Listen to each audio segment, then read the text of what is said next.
Welcome back from break. Now we are going to continue to talk about the topics for chapter 17.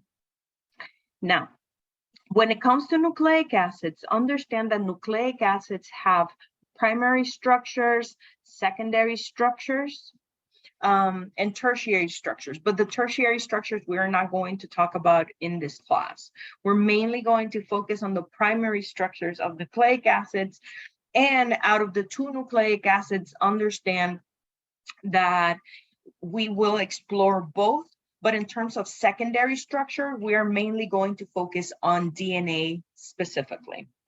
So what is the primary structure of a nucleic acid? Is going to be the sequence, okay, that we have of the nitrogen bases, specifically in a particular nucleic acid. So here in this slide, we have a sample of a section for a particular nucleic acid. So understand that these nitrogenous bases and even the sugar backbone linkage is what's going to tell us what specifically nucleic acid are we talking about. So if we look closely at the sugars that we see linked to one another labeled in yellow and the nitrogen bases that we have in this segment, does this segment refers to DNA or to RNA? Let's put it in the chat. When we look at the structure of this segment for a nucleic acid, is this DNA or RNA?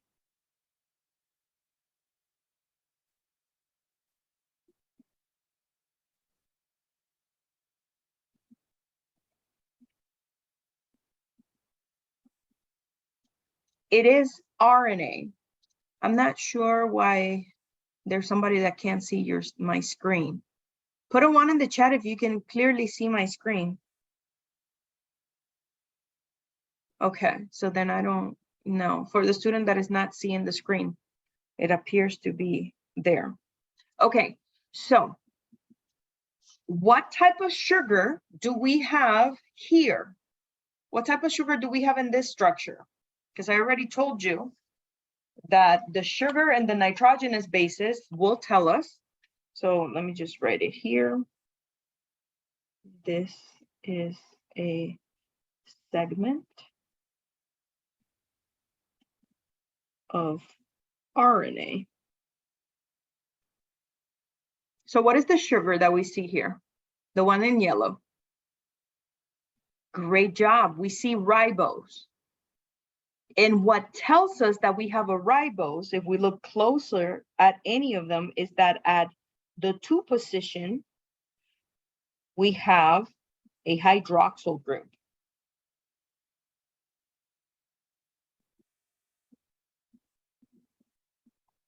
Now, out of the nitrogen bases that we see in this segment of a nucleic acid, which one is the one that precisely will solidify that this segment is RNA? Which one of these nitrogen bases?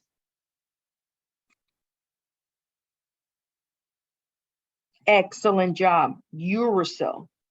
Because as we learned in the beginning of this class, we know that uracil specifically is going to be found in RNA. Now, in biology or other courses that you may have taken previously, you have learned about how is DNA synthesized, how is RNA synthesized inside of the cell. And maybe you have even heard of, oh, DNA is synthesized from 5 to 3. Put a 1 in the chat if you have heard that phrase before. DNA is synthesized in the 5 to 3 direction. Excellent. I see that some of you have heard that phrase. Understand that the concept of DNA being synthesized 5 to 3 has everything to do with functional groups in the nucleotides in the growing chain, okay? And I know that at times it is not explained in detail what this 5 to 3 means, but I'm going to explain it here to you guys. Let's say that, for example, the top, so this is the growing nucleic acid chain.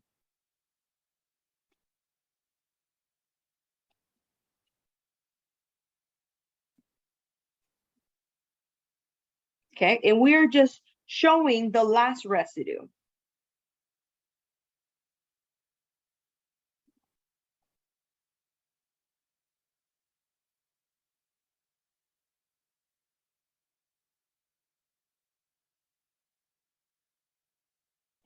Let's assume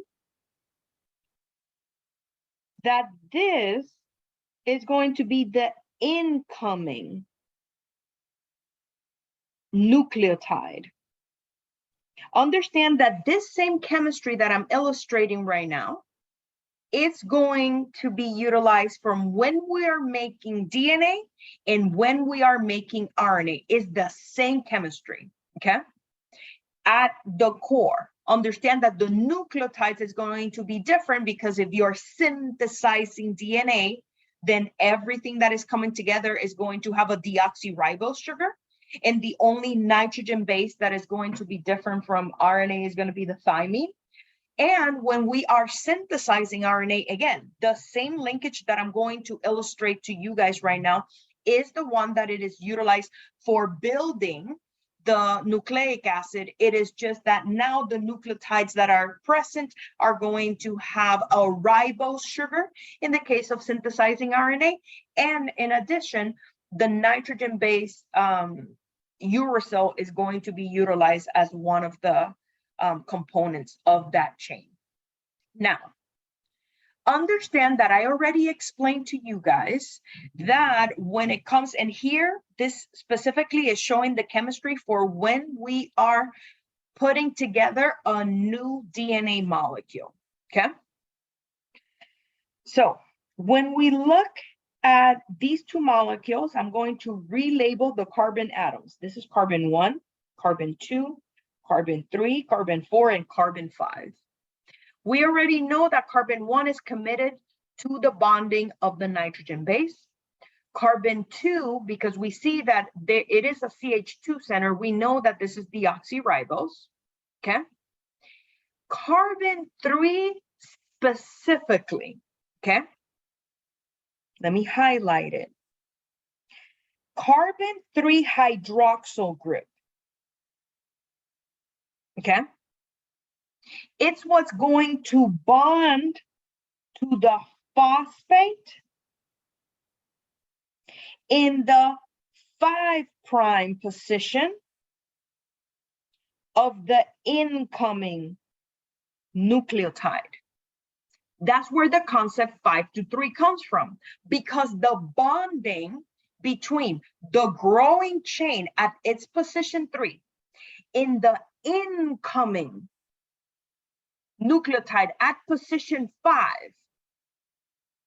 that's where we link the two sugar motifs, okay, of the two nucleotides to make that growing chain of DNA or to RNA.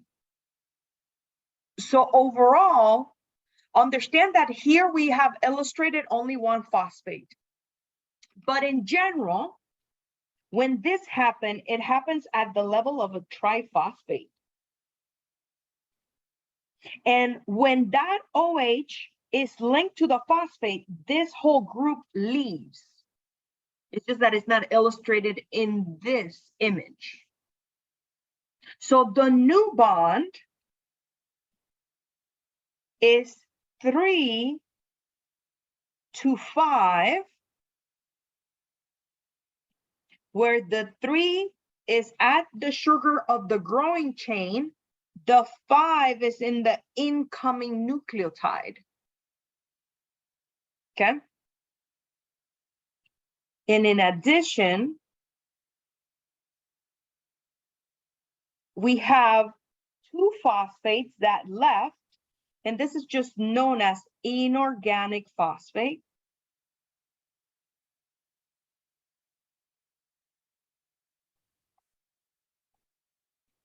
So in this synthesis, okay, in this reaction, what's happening overall is that when we are linking those two molecules, we're going to create a phosphodiester bond, okay? As I mentioned to you guys, phosphodiester bonds are important in biochemistry, in organic chemistry. At the level of functional groups is not something that is typically worked with unless it is an application to some biological aspect. So again, whenever we hear that terminology of like, oh, this is synthesized 5 to 3, 5 to 3, 5 to 3, it makes sense because the 5 is going to be the position of the carbon in the incoming nucleotide. The 3 is the position of the hydroxide in the already existing chain. That's why I call it the growing chain.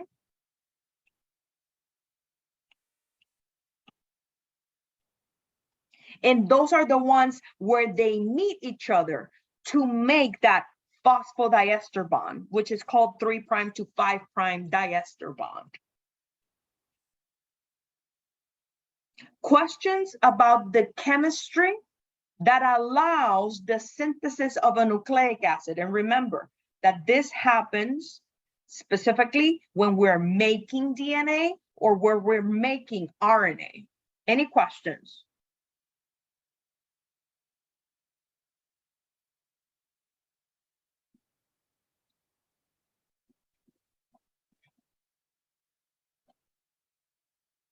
Now, how do we write the sequence for a particular nucleic acid? All the information in the structure, and you can imagine these structures are really, really big when we look at them in terms of the number of chemical functional groups that we have. But there is a shorthand that we utilize in order to write, okay, nucleic acid sequences, okay?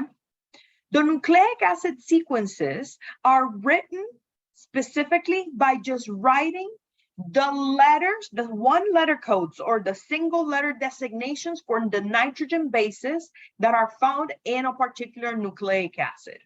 So the segment that we saw a few minutes ago, in order for us to write it, to say, oh, this is the chemical basis of it, we only write the one letter codes for the nitrogen bases.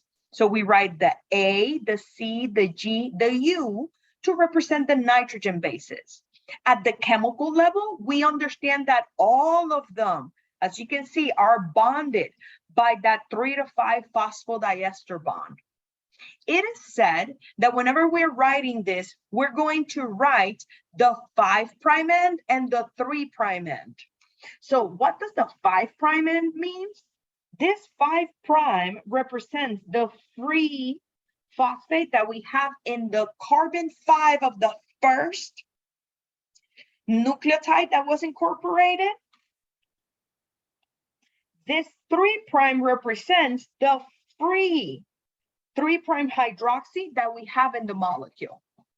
So as you can see, all of these terms that maybe you have learned or you have explored in biology classes have chemistry meaning.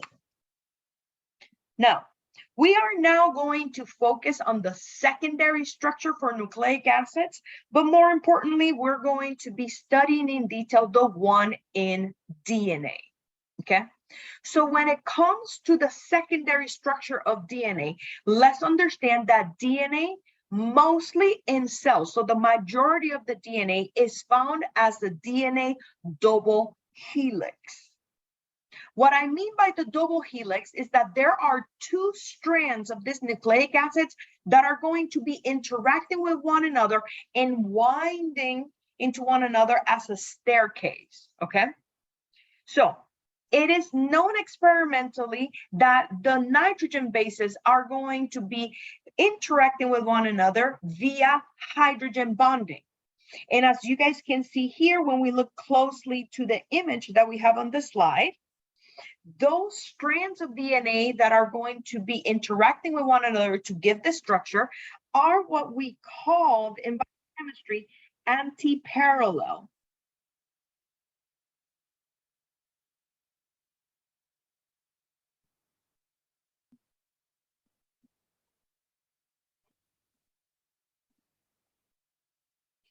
What is said is that if we look at the directionality of each of the strands, while one is 5 to 3,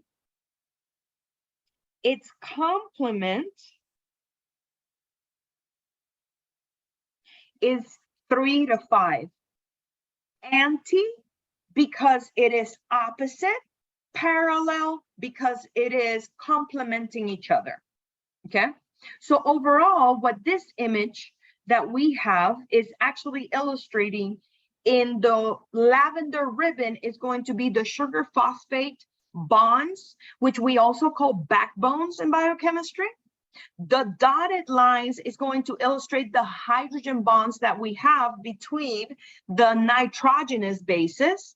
And then we see how these nitrogenous bases are going to be complementing one another in each of the strands.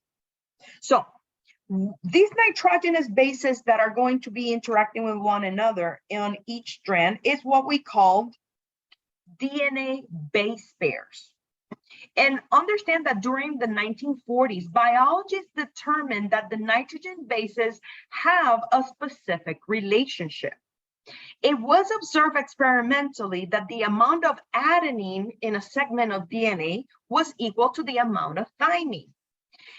Also, the amount of guanine was equal to the amount of cytosine. So overall, through experimentation, what was discovered is that if one strand of DNA had an adenine as a base pair, we will see in the other anti-parallel strand, we will see a thymine complementing it. So that's why when we look at the structure that we have here, you see the A and the T. Similarly, they found that cytosine and guanine were the ones that were complementing each other.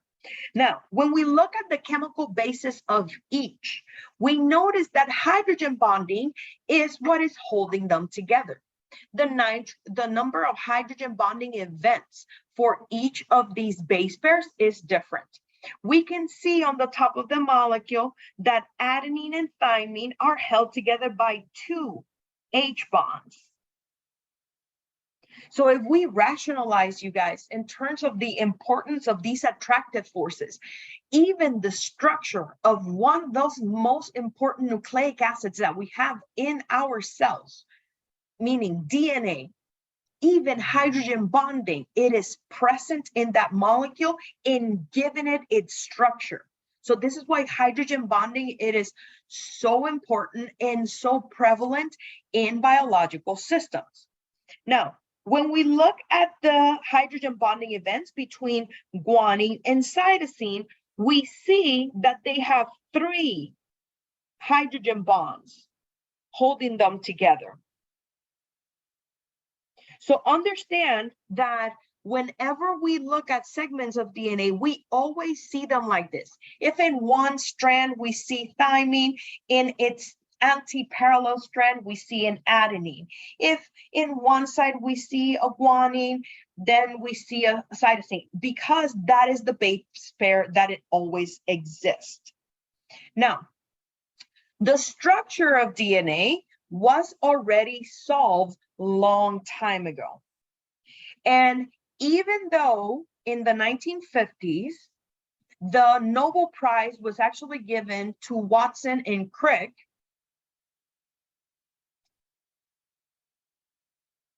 there's a question in the chat. Did you do any research on CRISPR and replication of DNA? No, when I was in graduate school, CRISPR was at the beginning stages. When I was doing my postdoc in Canada, that's where the CRISPR boom happened.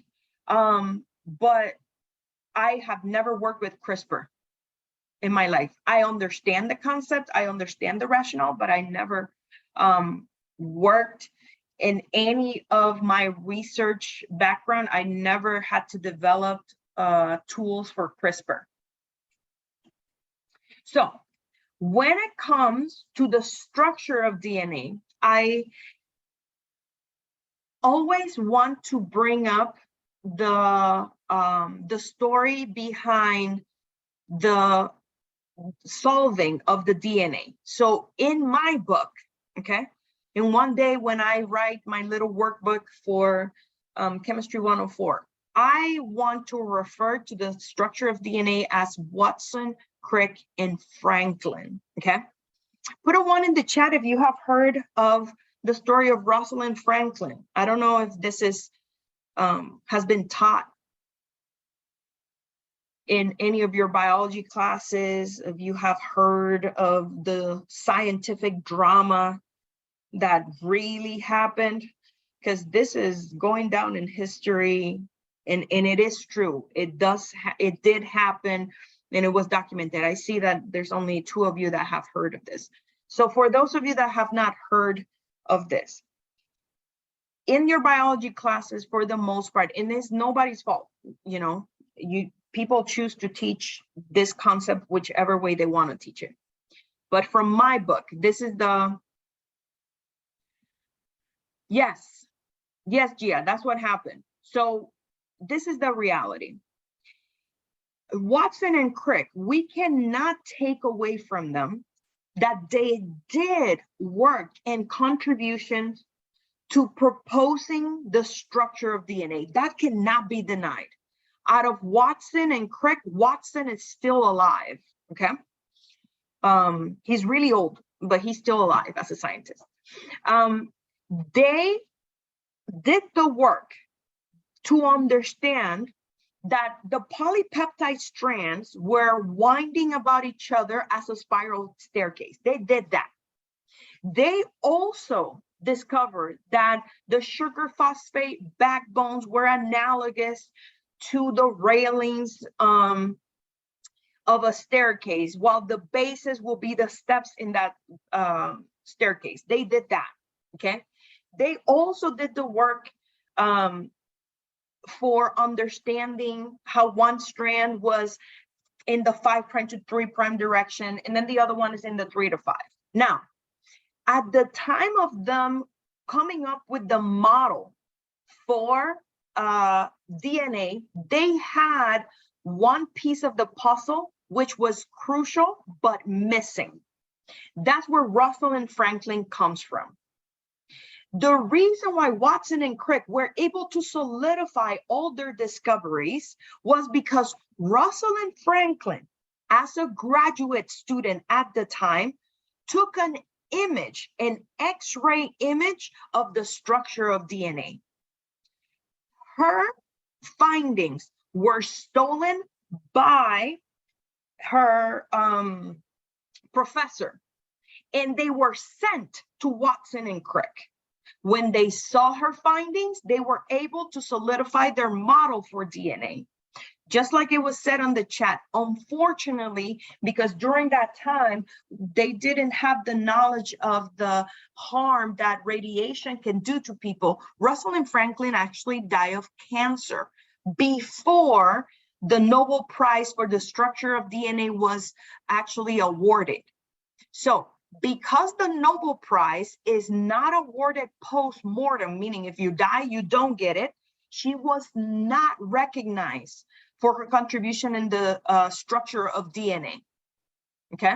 So we only know of the story because it has been documented and because people know that this is how everything went down.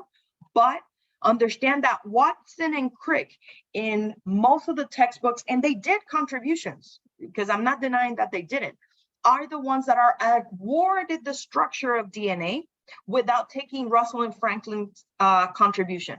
But again, in my book, she also made an important finding, which was the actual image of how that DNA molecule looked like.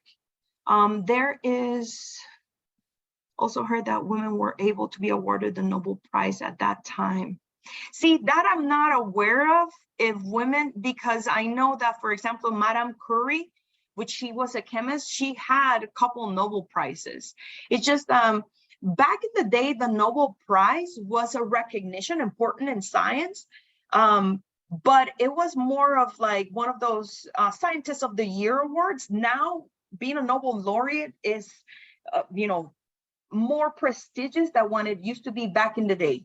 Like, if you look at the literature of like who was awarded the Nobel Prize, it was important contributions in science, but it wasn't as prestigious as it is now. So I know that women were awarded the Nobel Prize. So I don't know if that was true, that women did not get the Nobel Prize at those times, because I am aware of women during that era at least receiving Nobel Prizes. So I don't know about that fact. Now, it is known that even though as women, we had the right to be educated, women were not at the head of institutions, or it wasn't common. Like, there were females that were graduate students, they were allowed to study, but I don't think that during that time it was popular to have a woman as the head of a particular department, division, or have her own laboratory. I don't think that that was allowed during those times. I'm very thankful of all the women that precede me in order for me to get my graduate education and for me to become a professor, because they have paved the way. And now we are very far from all of that. We have women, you know, at all levels, just directing laboratory groups, directing companies. So I'm very thankful for all of these females that paved the way for people like me that were able to study science in recent years. But understand that it is important to note that, yes, Watson and Crick did contributions, but Rosalind Franklin also did an important contribution to the structure of DNA. So with that, let's actually look at a structure of DNA and let's dissect the different components that are present in it. So the in-class worksheet has a little diagram in which we can label what part of the molecule is going to be a nucleotide, a deoxyribose, a phosphate group, a nitrogen base, a hydrogen bond, or is illustrating a base pair. So I'm going to label each one of these by using a letter. And in the chat, I want you guys to label each of the components that we have here. We have 7 pieces, okay? Let's start with number 1. So number 1, when we look closely at it, let me see, and you guys can see the letters. So when we look number 1 closely at it, it's going to be the one that looks like a pentagon, and it is connected, okay, to a phosphate group and the nitrogen base. So what letter does that correspond to? A through F. And we're talking about DNA. So what component is illustrated in number 1? It looks like a pentagon, is bonded to the phosphate. No, that's not the nucleotide. I'm just looking at that. Excellent. Letter B, that is the deoxyribose. That's just the sugar. Number 2 is going to be what is bonded to that sugar that is going to undergo a base pair. Okay? So what is 2 specifically? Which one of the components for the structure of DNA?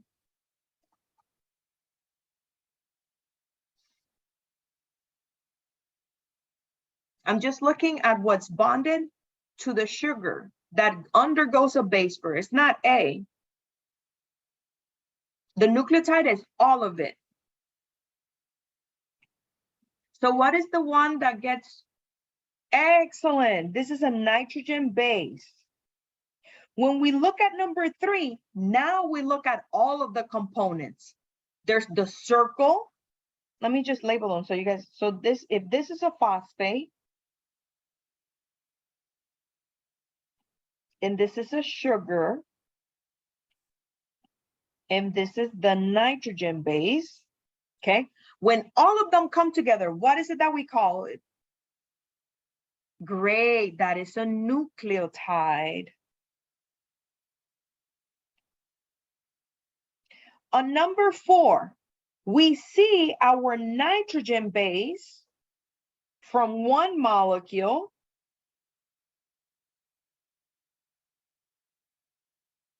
interacting with the nitrogen base of another molecule. What do we call that event? Great, that is a base pair. Number 5 is the dotted lines that bring together the base pairing. Great, that is the hydrogen bond. And as I illustrated a few moments ago, that circle is going to be the phosphate, so that is letter C. Okay?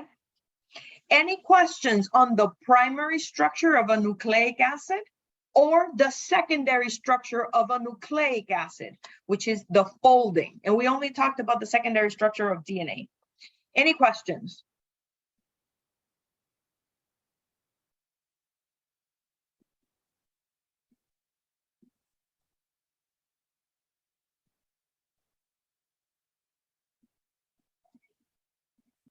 Then now let's actually look at the process step by step of how we make particular nucleic acids, okay? Starting with making DNA.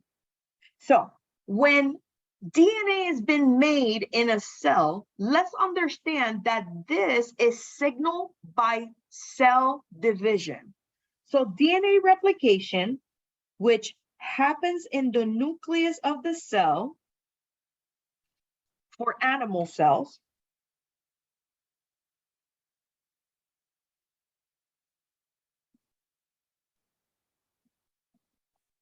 is the process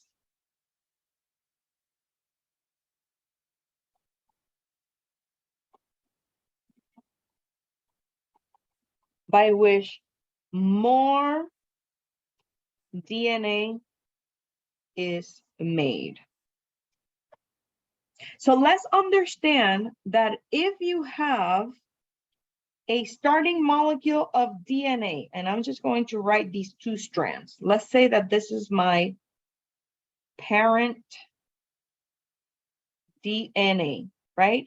One strand is in the 5' to 3' direction. The other strand is in the 3' to 5' direction. When we replicate this DNA,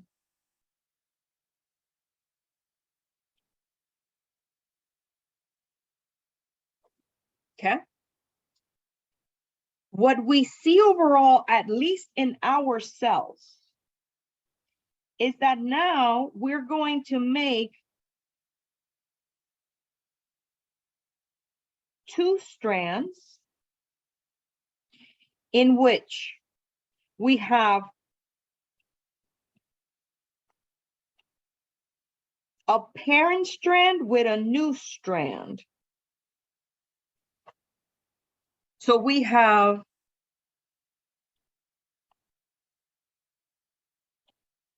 two DNA molecules with one parent strand base pairing with a new strand. Okay, that's how DNA is made. Now, understand that overall DNA replication, it is said to be semi-conservative. And the idea of that semi-conservation for DNA when it is made in the cell is because those two molecules that I wrote, having what parent strand base paired with a brand new synthesized, is what the term semi-conservative refers to, okay? And that is how it's made. Now, understand that whenever we talk about DNA replication, at times in many courses, when you're learning the steps for DNA replications, you're looking at DNA replication in bacteria, which is what we have here.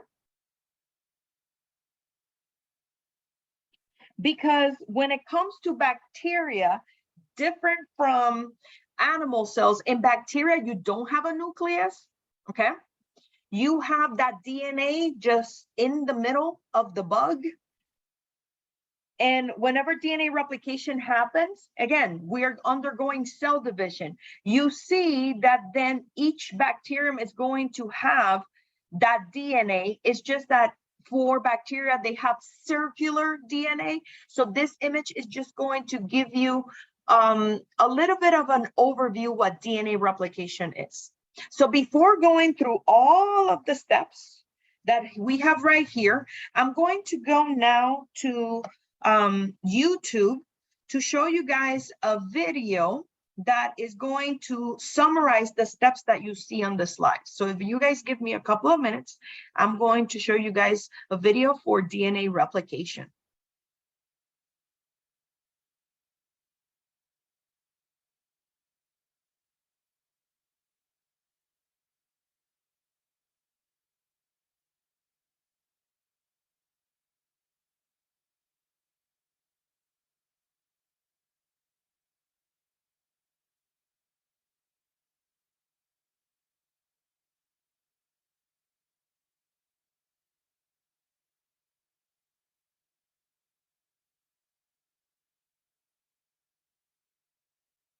The replication of DNA begins at a sequence of nucleotides called the origin of replication.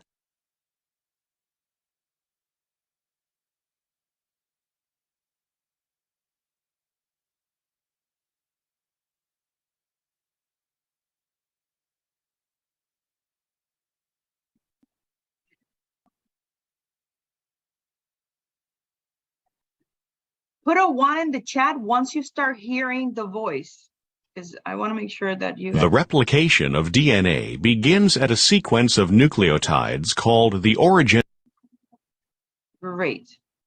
Let me just rewind it so then you guys can listen to this. The replication of DNA begins at a sequence of nucleotides called the origin of replication. Helicase unwinds the double-stranded DNA helix, and single-strand binding proteins react with the single-stranded regions of the DNA and stabilize it. DNA polymerase III is the major enzyme involved in DNA replication. DNA polymerase III can only add a nucleotide to the 3' end of a pre-existing chain of nucleotides, and it cannot initiate a nucleotide chain. Therefore, an RNA polymerase, called a primase, constructs an RNA primer, a sequence of about 10 nucleotides complementary to the parent DNA. DNA polymerase III can then add deoxyribonucleotides to synthesize the new complementary strand of DNA. Because the two parent strands of DNA are antiparallel, they are oriented in opposite directions and must therefore be elongated by different mechanisms. The leading strand elongates toward the replication fork by adding nucleotides continuously to its growing 3' end. In contrast, the lagging strand, which elongates away from the replication fork, is synthesized discontinuously as a series of short segments called Okazaki fragments. When the DNA polymerase III reaches the RNA primer on the lagging strand, it is replaced by DNA polymerase I, which removes the RNA and replaces it with DNA. DNA ligase then attaches and forms phosphodiester bonds. The DNA is further unwound, new primers are made, and DNA polymerase III jumps ahead to begin synthesizing another Okazaki fragment. For simplicity, DNA polymerase III has been depicted as separate units, one acting on the leading strand and the other acting on the lagging strand.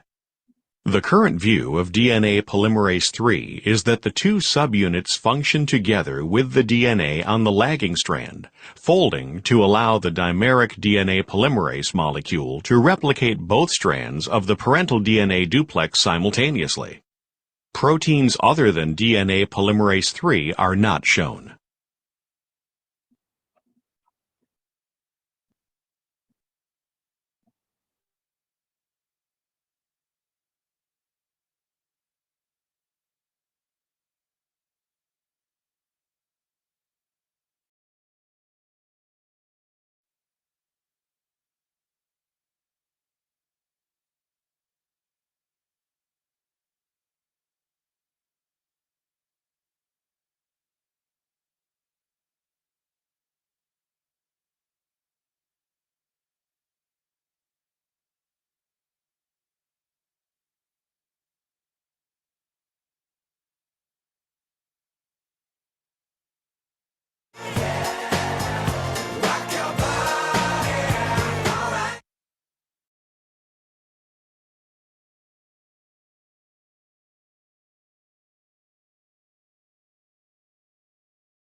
I want to show you guys an animation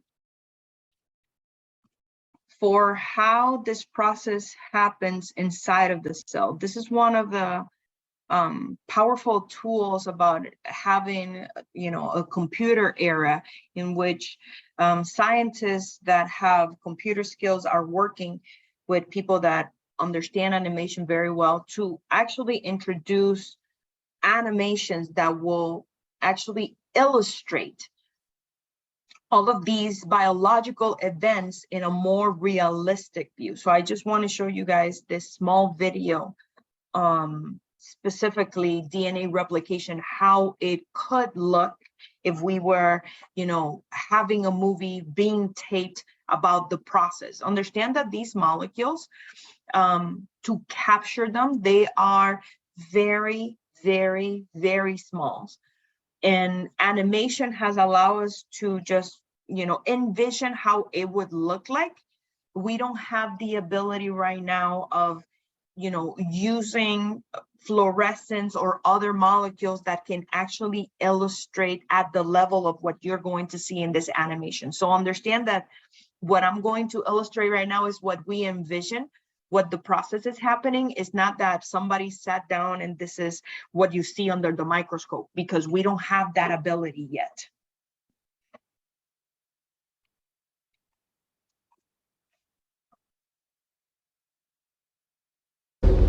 In this animation, we'll see the remarkable way our DNA is tightly packed up so that 6 feet of this long molecule fits into the microscopic nucleus of every cell.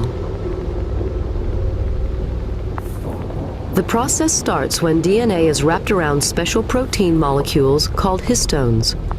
The combined loop of DNA and protein is called a nucleosome. Next, the nucleosomes are packaged into a thread. The end result is a fiber known as chromatin.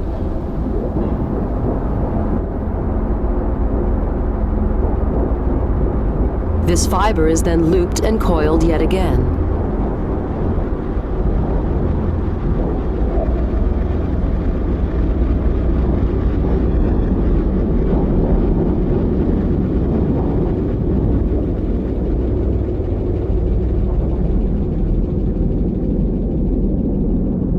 Leading finally to the familiar shapes known as chromosomes, which can be seen in the nucleus of dividing cells. Chromosomes are not always present. They form around the time cells divide when the 2 copies of the cell's DNA need to be separated. So as you can see through a microscope, this is what we can observe so far. We can see the microsomes, which is how we pack. That would be technically the tertiary structure for DNA inside cells. But the first animation that you guys saw when we were packing that DNA, that indeed, just like the video says, this molecule, if we were taking it out of a cell and stretching it out, it will be 6 feet. And if you have ever had the opportunity, and I hope that in your education, you're able to see it under a microscope, a cell, which is so small, just imagine this biomolecule that is like 6 feet long, being able to be packaged in each one of the individual cells that we have in our body. This is why I always think that, you know, this molecular world of compounds, that we can see how important it is in biology. It is very fascinating how to see it at the molecular level.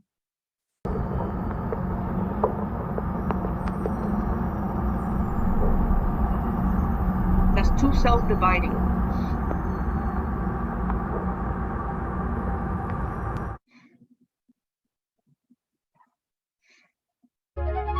When DNA replicates, its strands are separated by the enzyme helicase.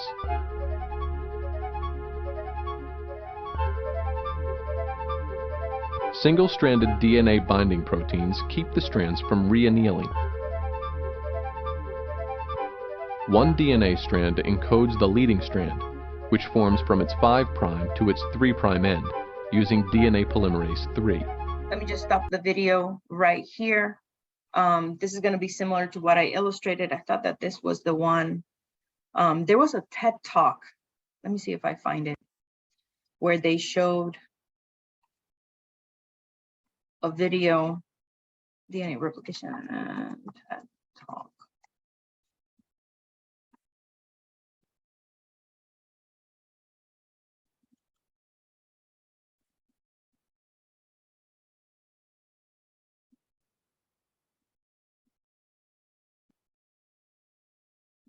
Is this the one?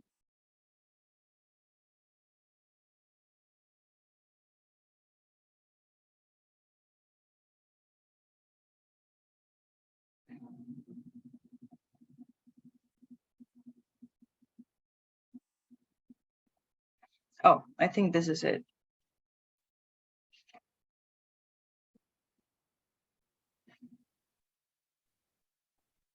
Okay, why is it not?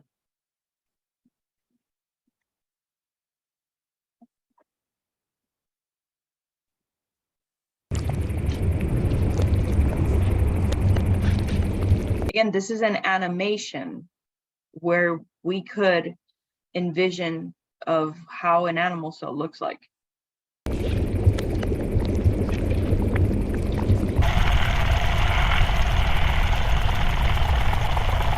This is packaged DNA. That's what a gene library is.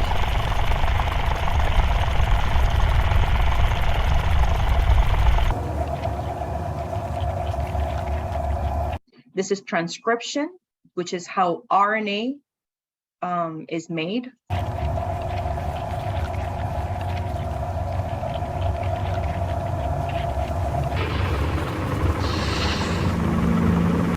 This is how things are envisioned, how they exit the nucleus. As you can see, there's this cage or pore.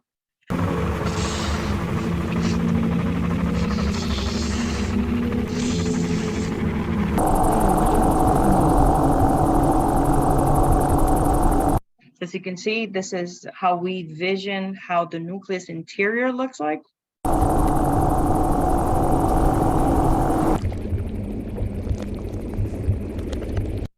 Anyway, so if you ever had a chance or you're interested in these, make sure that you check them out. YouTube has plenty of videos like this.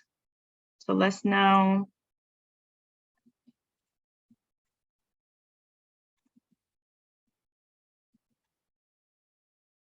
go back to the slide on DNA replication.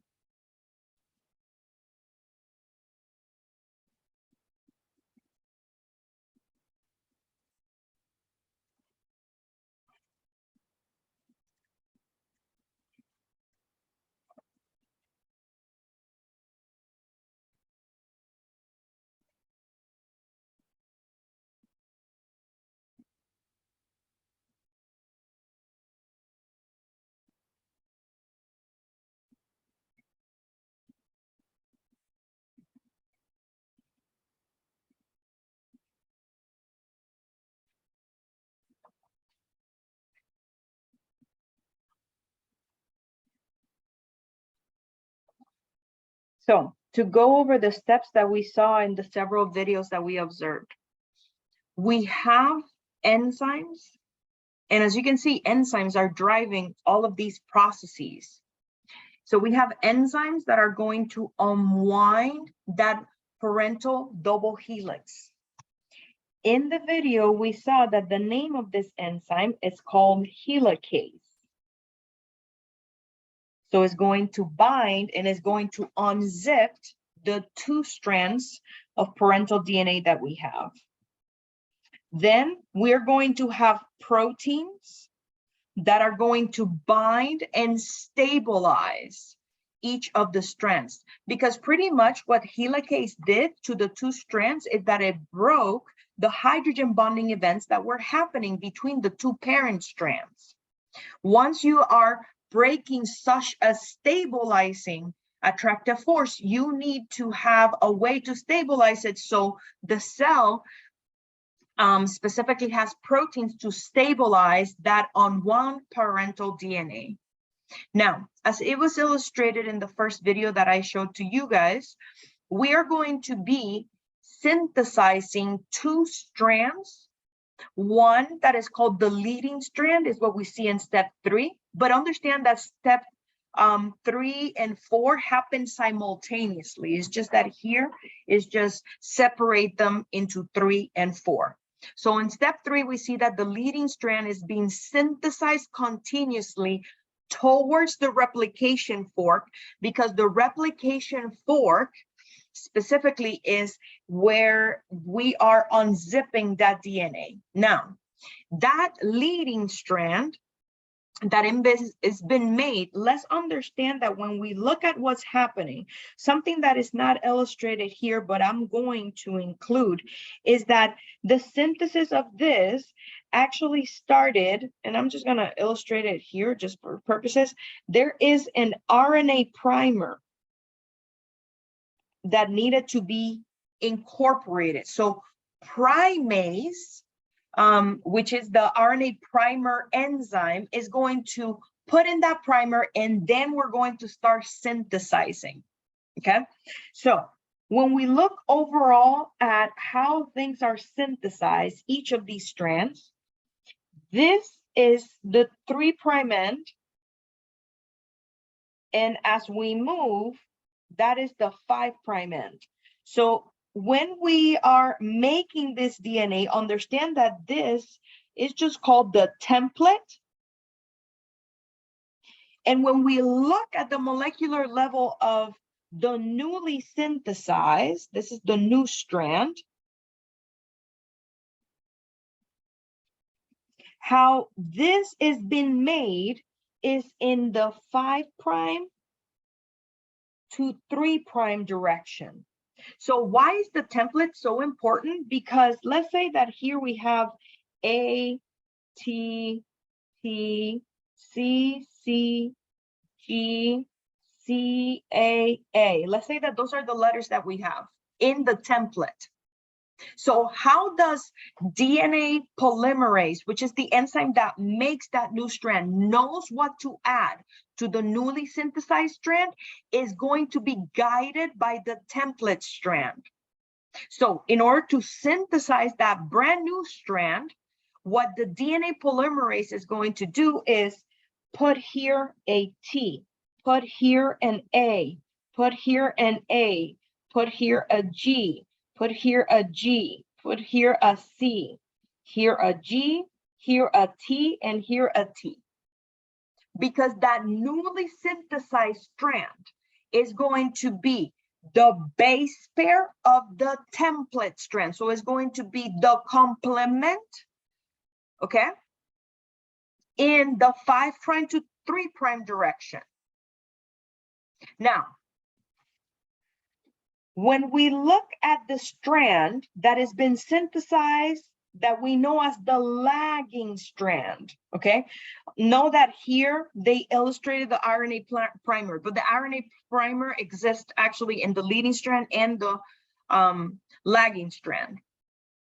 So primase, which is that RNA polymerase, is going to put a little segment of that RNA, and then there is a particular DNA primers that make a little sequence, okay? So you can see here that that DNA polymerase is going to digest that RNA primer and put DNA nucleotides or deoxyribose nucleotides in it. Those little pieces that make up that lagging strand is what we know as Okazaki fragments. The reason why we are making this continuously is because remember that this strand is in the 5' and 3' direction, but the segments still need to build in the 5 to 3, even though is using that as a template strand, okay?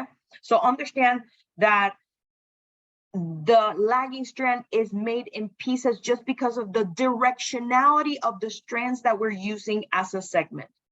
Lastly, as the process finishes, DNA ligase, again, if we go back to the enzymes that, the enzyme classifications based on the reaction that it does, then DNA ligase is what actually puts together those little pieces, those Okazaki fragments in the lagging strand to make overall, okay, the strand that has been synthesized discontinuously.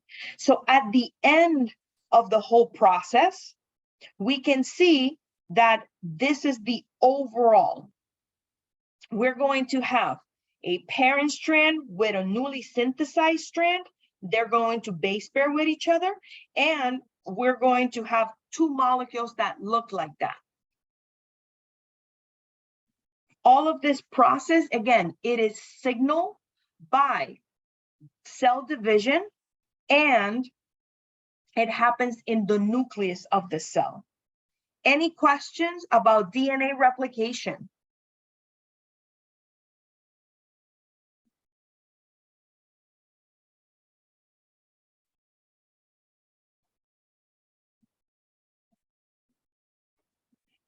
Now, understand that there is the central dogma of genetic information. And the central dogma of genetic information basically says that the DNA specifically is going to be converted into another nucleic acid, which we know is called RNA. So understand that RNA is actually synthesized from DNA.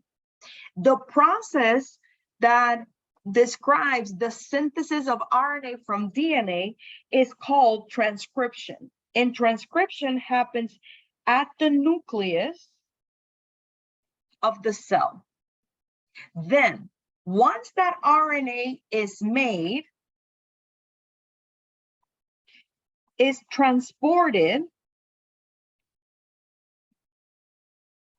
to the cytoplasm.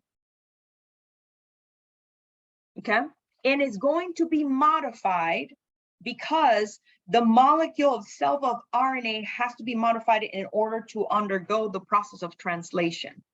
But translation, which happens at the cytoplasm of a cell, when we're talking about organisms like animal cells, like our cells, at the cytoplasm, then the process of translation is what utilizes that mRNA as the template to put in the sequence of amino acids that's what results in the formation of a protein.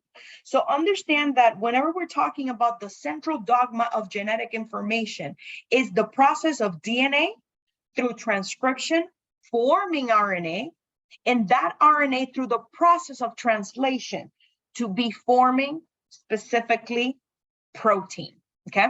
So I'm going to stop class right here for today.